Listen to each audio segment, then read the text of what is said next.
Hello അസ്സാം വലൈക്കും. ഇതാ ചെറിയൊരു ലോങ് വീഡിയോ ആയിട്ടാണ് കേട്ടോ വന്നിട്ടുള്ളത്. അപ്പോൾ അധികം ക്ലിപ്സൊന്നുമില്ല, കുറച്ചേ ഉള്ളൂ. അപ്പോൾ തമ്പനയിൽ കണ്ടപ്പോൾ തന്നെ എല്ലാവർക്കും മനസ്സിലായിട്ടുണ്ടാവും നാത്തൂന് ഇന്ന് പോവാണ്. അപ്പോൾ അതിൻ്റെ ഒരു ചെറിയൊരു വ്ളോഗാണ്. അങ്ങനെ രാവിലെ എണീറ്റ് ചായയൊക്കെ റെഡിയാക്കി എല്ലാവരും ഇരുന്ന് ചായയൊക്കെ കുടിച്ചതിന് ശേഷം ഞാൻ അടിശ്ശേരി തുടക്കലൊക്കെ കഴിഞ്ഞിട്ട് ബസുമതി റൈസാണ്, ഫ്രൈഡ് റൈസ് വെക്കാമെന്നാണ് വിചാരിച്ചത്. അപ്പോൾ ബസുമതി റൈസ് ഞാൻ നേരത്തെ വെള്ളത്തിലിട്ട് കുതിർത്തി വെച്ചിട്ടുണ്ടേനി. അങ്ങനെ ഇതൊക്കെ ഒന്ന് ഊറ്റിയെടുക്കുന്നുണ്ട്. ഇത് കുറച്ചൊന്ന് തണുക്കണമല്ലോ, അപ്പോൾ നേരത്തെ തന്നെ അരി ഊറ്റി വെക്കുന്നുണ്ട്.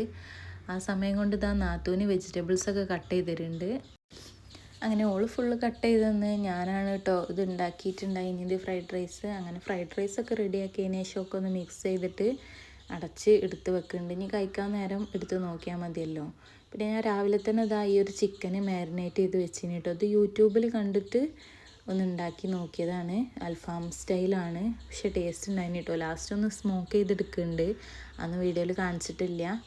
അപ്പോൾ പിന്നെ നാത്തൂനെ കൊണ്ടുപോകാൻ വേണ്ടിയിട്ട് അളിയൻ വരാമെന്ന് പറഞ്ഞിനി. അപ്പോൾ അളിയന് ഉച്ചയ്ക്ക് എത്തൂല, വൈകുന്നേരം എത്തുള്ളൂ പറഞ്ഞപ്പോൾ പിന്നെ ഞങ്ങളെല്ലാവരും കൂടി കഴിക്കാൻ വേണ്ടിയിട്ട് ഇരുന്നിട്ടുണ്ടായിനി. ഈ ഒരു കടായി ഉണ്ടായിനി കേട്ടോ കൂടെ. ഇതിൻ്റെ റെസിപ്പി വേണമെന്നുണ്ടെങ്കിൽ ഞാൻ നേരത്തെ ഷോർട്സ് ആയിട്ട് അപ്ലോഡ് ചെയ്തിട്ടുണ്ട്. അങ്ങനെ അതൊക്കെ കൂട്ടി ഞങ്ങൾ ഫുഡൊക്കെ കഴിച്ച് ഈവനിങ് ആണ് അളിയൻ വന്നത്. അപ്പോൾ അളിയന് ഫുഡൊന്നും കഴിക്കണില്ല എന്ന് പറഞ്ഞപ്പോൾ ചെറിയൊരു സ്നാക്സ് പോലെ ബ്രെഡ് പൊരിച്ചെടുക്കാമെന്ന് വിചാരിച്ച് അങ്ങനെ ബ്രെഡും ജ്യൂസും കൊടുക്കാമെന്നാണ് വിചാരിച്ചത്. അപ്പോൾ ഇത് എരിവിലാണ് കേട്ടോ പൊരിച്ചെടുത്തത്. എരിവാകുമ്പോൾ എല്ലാവരും കഴിക്കും, മധുരം എല്ലാവർക്കും അത്ര ഇഷ്ടമല്ല ഇവിടെ. അപ്പോൾ പിന്നെ അതൊക്കെ കഴിച്ചതാ ഓല് പോകാൻ വേണ്ടിയിട്ട് ഇറങ്ങിയിട്ടുണ്ട്. അങ്ങനെ ഒരു 10-15 ദിവസമൊക്കെ നിന്നിട്ട് ഓള് പോവാണ്. അപ്പോൾ അത്രയൊക്കെ തന്നെ ഉള്ളൂ. ബായ്.